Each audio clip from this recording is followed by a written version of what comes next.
सनातन धर्म में मानव सेवा को सर्वोपरि माना गया। मानव सेवा ईश्वर की सेवा के समान है। ऐसे ही निस्वार्थ भाव से समाज की सेवा में लगा है दिव्य प्रेम सेवा मिशन। दिव्य प्रेम सेवा मिशन एक आध्यात्मिक प्रेरित स्वैच्छिक सेवा संगठन है जो पिछले 25 वर्षों से मानव सशक्तिकरण और सामुदायिक पुनरुद्धार के लिए कार्यरत है। कोई जरूरतमंद हो या गरीब के लिए चिकित्सा व्यवस्था, शिक्षा स्वावलंबन हो या कौशल विकास या फिर पर्यावरण संरक्षण, इन सभी क्षेत्रों में निरंतर कल्याणकारी कार्य कर रहा है दिव्य प्रेम सेवा मिशन। इसी कड़ी में सेवा साधना के 25वें वर्ष में दिव्य प्रेम सेवा मिशन द्वारा 1 वर्षीय शिव अवतरण शिव ज्ञान से जीव सेवा यज्ञ कार्यक्रम के तहत 1.25 करोड़ पार्थिव शिवलिंग पूजन अनुष्ठान का आयोजन सेवा कुंज दिव्य प्रेम सेवा मिशन चंडीघाट हरिद्वार में किया गया है, जो 11 मार्च 2021 से आरंभ हुआ और 1 मार्च 2022 को इसका समापन होगा। मानवता के पुजारी डॉक्टर आशीष गौतम भैया द्वारा लिया गया शिव अवतरण का संकल्प अकल्पनीय है। भक्ति ही एक साधन है जिससे ईश को प्राप्त कर जीवन के मूल उद्देश्य की पूर्ति की जा सकती है, और ईश वंदना करने का सौभाग्य दिव्य प्रेम सेवा मिशन में मिल जाए तो पूर्ण के क्या कहने। इस न्यास में चल रहे 1 वर्षीय 1.25 करोड़ पार्थिव शिवलिंग पूजन अनुष्ठान के अंतर्गत प्रातःकाल की बेला में भक्तों ने श्रद्धेय आशीष भैया जी के निर्देशन में योग और ध्यान किया। इसके बाद 1.25 करोड़ पार्थिव शिवलिंग पूजन हेतु महादेव की वंदना की गई। मंत्रोच्चार के साथ 12 ज्योतिर्लिंगों और दिव्येश्वर महादेव की आराधना की गई। विधि पूर्वक रुद्राभिषेक किया गया। श्रद्धालुओं ने भगवान शिव की आरती कर पुण्यार्जन किया।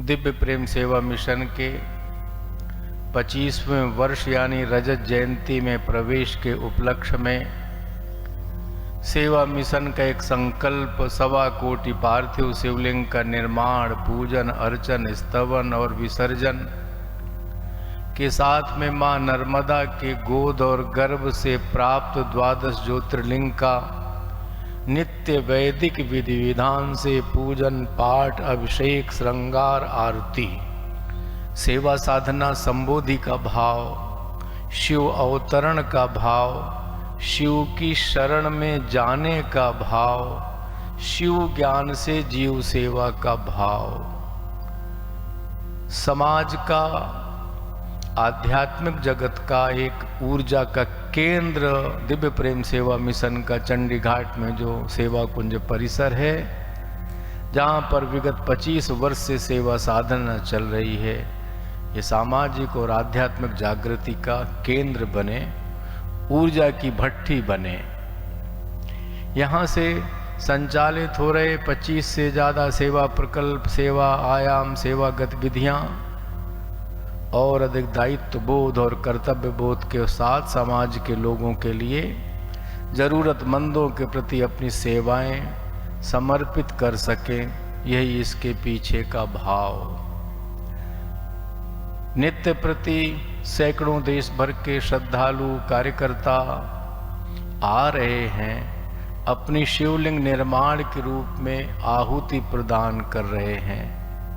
हम आप सबका भी आह्वान करते हैं, आमंत्रित करते हैं। सेवा कुंज चंडीघाट हरिद्वार जो माँ गंगा की गोद में है, मातृशक्ति के त्रिकोण में, हिमालय के द्वार में है, पवित्र हनुमान मंदिर और शिव मंदिर की आभा में है। शिव अवतरण मंडपम में जो नित्य प्रति शिवरात्रि से शिवरात्रि तक का महा अनुष्ठान है, वो अपनी गति में है, अपनी प्रगति में है। उसके साथ चल रहे आत्म संवाद अंतर यात्रा शिविर में नियमित हम लोग आध्यात्मिक जीवन के सूत्रों पर चर्चा कर रहे हैं, बात कर रहे हैं, दिन में अभ्यास भी कर रहे हैं। उसी अभ्यास के क्रम में आज हम लोग गीता के अध्याय 6 के 36वें श्लोक में प्रवेश करते हैं। असंयतात्मना योगो दुष्प्राप इति मे मतिः वश्यात्मना तु यतता शक्यो वाप्तुमुपायतः। भगवान श्री कृष्ण शिष्य अर्जुन के उत्तर में कह रहे हैं कि जिसका मन वश में किया हुआ नहीं है, ऐसे पुरुष द्वारा योग दुष्प्राप्य है और वश में किए हुए मन वाले प्रयत्नशील पुरुष द्वारा साधन से उसका निग्रह प्राप्त होगा। यह मेरा मत है। अब अर्जुन के प्रश्नों का उत्तर यानी गुरु भाव, मित्र भाव और जीव के कल्याण का भाव, छटपटाहट का भाव और उनको कैसे जिज्ञासा का समाधान। वास्तव में जिसका मन शुद्ध है, जैसे पतिव्रता स्त्री के मन में, ध्यान रखिएगा, एकाग्रता नहीं होती, मन चंचल होता है, रहेगा, लेकिन पति के अलावा दूसरी कोई सत्ता को उन्होंने स्वीकार नहीं किया। बस एक कारण से पतिव्रता है, वो उनकी वही तपस्या है, वही साधना है। इसलिए मन को चंचल है, उसका स्वभाव, उसकी शक्ति है, उसका गुण धर्म, उसके चक्कर में नहीं पड़ना। हमको मन में वश में करना, अपने अनुसार मन में आज यहाँ लगाऊंगा, वहां लगाऊंगा, अपने अनुसार मन का उपयोग करूंगा। और शुद्ध मन क्या है? जो सांसारिक राग की उपलब्धियों में 24 घंटा डूबा है, जितनी मात्रा में डूबा है, संसार की सत्ता को मन में जितना बैठा लिया है, जितना उसकी प्राप्ति का भाव पैदा कर रहा है, वही मन की अशुद्धि है। शुद्ध मन क्या है? जो केवल संपूर्ण व्यवस्था में, वस्तु, स्थिति, परिस्थिति, व्यक्ति में जो भी दृश्य है, अदृश्य है, चलायमान है, अचल है, उत्तर का है, दक्षिण का है, पूरब का है, पश्चिम का है, ऊपर है, नीचे है, जो भी संसार में ब्रह्मांड है, ब्रह्मांड में केवल और केवल परम पिता परमेश्वर की सत्ता को देखता है, जानता है, समझता है, वही शुद्ध मन है। तो जो शुद्ध मन केवल दूसरी सत्ता को स्वीकार नहीं करता और बार बार मन कहीं जाता है, वापस फिर लाता है, जाता है, फिर वापस लाता है। अब मन तो चलायमान होगा, उसके पीछे तीव्र शक्ति लगा दी, इच्छा शक्ति लगा दी, हमने ऊर्जा लगा दी, वही इंद्रियों के भोग में बढ़ा देगा। अगर शुद्ध है मन, उसको इस जो भी दिखाई दे रहा है परम पिता परमेश्वर के अलावा कुछ है नहीं, और ये जो भी वस्तुएं हैं, जो भी प्राप्त करने के लिए ऊर्जा लगा रहा है, शक्ति लगा रहा है, जो भी अपना समय संसाधन लगा रहा है, ये सब, इस सब पर व्यर्थता का बोध होने लगे कि नहीं, शक्ति गलत जगह, ऊर्जा गलत जगह, मेरी तीव्रता गलत जगह। चूंकि ये जो भी चीजें हैं क्षण भंगुर हैं, अभी आएंगी, जो भी संसार में चीज, जो भी, चाहे वो आपका कर्म हो, कुछ भी हो, ये सब कुछ शुरू होता है, चला जाता है। जीवन भी शुरू होता है, चला जाता है। जो भौतिक सुख भोग हैं, आते हैं और चले जाते हैं, या जितने प्रकार के रिश्ते हैं, नाते हैं, परंपराएं हैं, अवस्था है, व्यवस्था है, वो आती है और चली जाती है। फिर किसी भी चीज पर जब वो इतना समझ करके, जो प्रयत्नशील पुरुष का है यतता। अब ध्यान रखिएगा, हमको अपने साधना पर, लक्ष्य पर श्रद्धा तो है, विश्वास भी है। अब जैसे गंगा जी पे श्रद्धा है कि नहीं, हमको विश्वास है कि नहीं, उनके प्रति सम्मान है कि नहीं, वो स्वच्छ रहें, निर्मल रहें, अविरल रहें, इस प्रकार का भाव मन में है कि नहीं, वो जो है पवित्र हैं, ये भी सब कुछ पता है। लेकिन प्रयत्न की शिथिलता के नाते, आज गर्मी बहुत है, आज ठंडक बहुत है, मेरे पास अन्य काम बहुत हैं, समय नहीं है, मैं गंगा नहाने नहीं जाऊंगा। मन श्रद्धा होने के बाद भी आपको श्रद्धा, आस्था, विश्वास, भक्ति होने के बाद भी प्रयत्न की शिथिलता, अगर प्रयत्न हमारे शिथिल हैं, प्रयत्न धीमा है, प्रयत्न गंभीर नहीं है, तो फिर क्या होगा?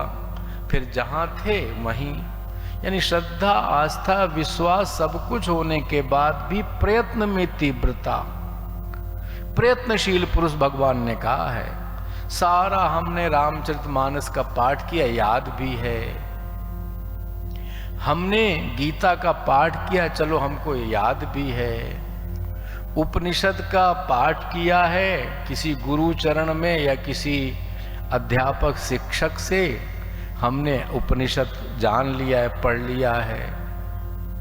लेकिन जब तक उसके पालन में प्रयत्न की शिथिलता है, कोई भी योग करते हों, तब फिर उसके पीछे सिद्धियां आने लगेंगी। यदि राग है तो सिद्धियां आएंगी, जरूर आएंगी, आपकी साधना का परिणाम है वो मिलेगा। अब सिद्धियों के उपयोग की कामना, उपभोग की कामना, शेष जो मन में जितने प्रकार की हमारी इच्छा, आकांक्षाएं, वासनाएं शेष हैं, उसकी पूर्ति में लग गए। फिर यानी साधना फिर रुकी, फिर उसकी पूर्ति में लगे। मेरा यश, मेरी कीर्ति, मेरा वैभव, मेरा पैसा, मेरा पद, मेरी प्रतिष्ठा, या मेरे संबंध, मेरे जय जयकार, इस प्रकार का भाव तुरंत आएगा। यानी अगर मन अशुद्ध है, चंचलता के चक्कर में हमको नहीं पड़ना, मन को शुद्ध करने के चक्कर में पड़ना है।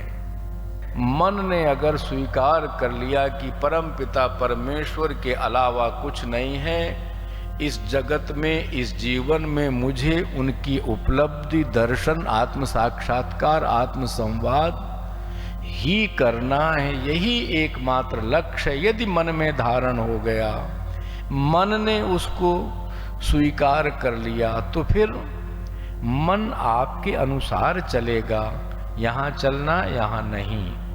ये भगवान श्री कृष्ण कहते हैं, प्रयत्नशील मनुष्य, मन को वश में करने वाला मनुष्य, मन को शुद्ध करने वाला व्यक्ति है, उसको सहज में ये ध्यान योग की सिद्धि प्राप्त होती है। हमारे जीवन में भाई कोई भी कार्य कठिन है कि कोई आसान है क्या? कोई भी काम आसान है क्या? अरे 2 वक्त की रोटी जुटाना भी आसान है क्या? परिवार का पालन पोषण आसान है क्या? बच्चों की फीस देना आसान है क्या? घर की पत्नी की जरूरतें पूरा करना आसान है क्या? हमारे माता पिताजी का स्वास्थ्य खराब है, उनको स्वास्थ्य की चिंता करना आसान है क्या? तो लेकिन असंभव कुछ नहीं है, याद रखिए। तो पूज्य भगवान श्री कृष्ण ने ये आश्वासन दे दिया है ध्यान योगी के लिए कि असंभव नहीं है, कठिन है, लेकिन शुद्ध मन से नियमित प्रयत्न किया जाए तो ये सहज में हमको प्राप्त हो सकता है, ये मेरा मत है।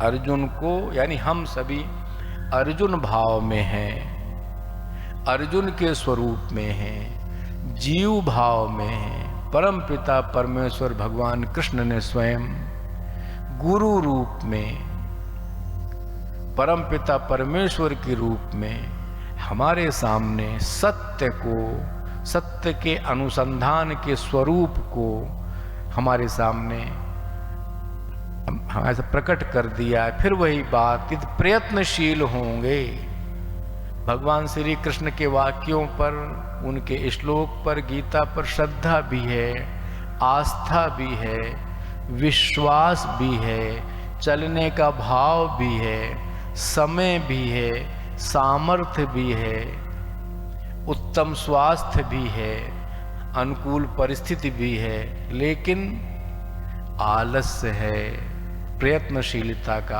अभाव है, तो भी तो वहीं खड़े रहेंगे। इसलिए इस सूत्र को गहराई से लें। भोजन तैयार रखा है, थाली रखी है, लेकिन करना तो हमको पड़ेगा। दो आलसी एक आम के पेड़ के नीचे लेटे थे, आम गिरा, नजदीक पड़ा है, एक सज्जन आए तो उसने कहा, उसने आया एक आलसी ने कि ये कितना बड़ा आलसी मक्कार मेरे बगल में लेटा है, आप ऐसा करो कि वो जो पड़ा है आम उठा के मेरे मुंह में निचोड़ दो, मैं कई घंटे से कह रहा हूं कि मुझे आम दे दो, ये दे नहीं रहा है, पड़ा है। यानी दोनों एक से बढ़कर एक। इसलिए आलस्य त्याग करके भगवान श्री कृष्ण के सूत्रों को ग्रहण करके प्रयत्नशील हो करके, एकाग्र करना कठिन है लेकिन शुद्ध करना आसान है। तो मन कैसे शुद्ध हो, उस दिशा में हम लोग चलें, यही निवेदन। सायंकाल में रुद्राक्ष वृक्ष के सम्मुख महादेव की मंगल आरती की गई। दिव्य प्रेम सेवा मिशन द्वारा संचालित सेवा के विविध प्रकल्प, चिकित्सालय, विद्यालय, छात्रावास, पर्यावरण संरक्षण, हरितम संवर्धन, गंगा स्वच्छता, ग्रामीण क्षेत्रों को प्रेरणा देने का प्रयास, नवयुवकों के माध्यम से सेवा कुंज परिसर गंगा भोगपुर तल्ला पौड़ी गढ़वाल से संचालित हो रहा है। सेवा मिशन के इस पुनीत प्रकल्प में सहयोग देकर आप भी पुण्य के भागी बने। संस्था का बैंक अकाउंट है दिव्य प्रेम सेवा मिशन न्यास, शाखा Haridwar, Uttarakhand. ICICI bank account number 02390100105, IFSC code ICIC 0000239। सेवा मिशन को दी जाने वाली राशि आयकर अधिनियम की धारा 80G के तहत आयकर मुक्त होगी। दिव्य प्रेम सेवा मिशन शिव ज्ञान से जीव सेवा यज्ञ, 1 वर्षीय अनुष्ठान, 1.25 करोड़ पार्थिव शिवलिंग पूजन से जुड़े संपर्क सूत्र 9412917497, 9219669687, WhatsApp number 9713283333, email ID contact@shiv-avtaran.org, website www.shiv-avtaran.org। Divya प्रेम सेवा मिशन की कल्याणकारी सेवा कार्यों से जुड़ने के लिए संपर्क करें। संपर्क सूत्र 9219595552, 8865046734, WhatsApp number 9219595552, email ID divyprem03@gmail.com, website www.divyaprem.co.in।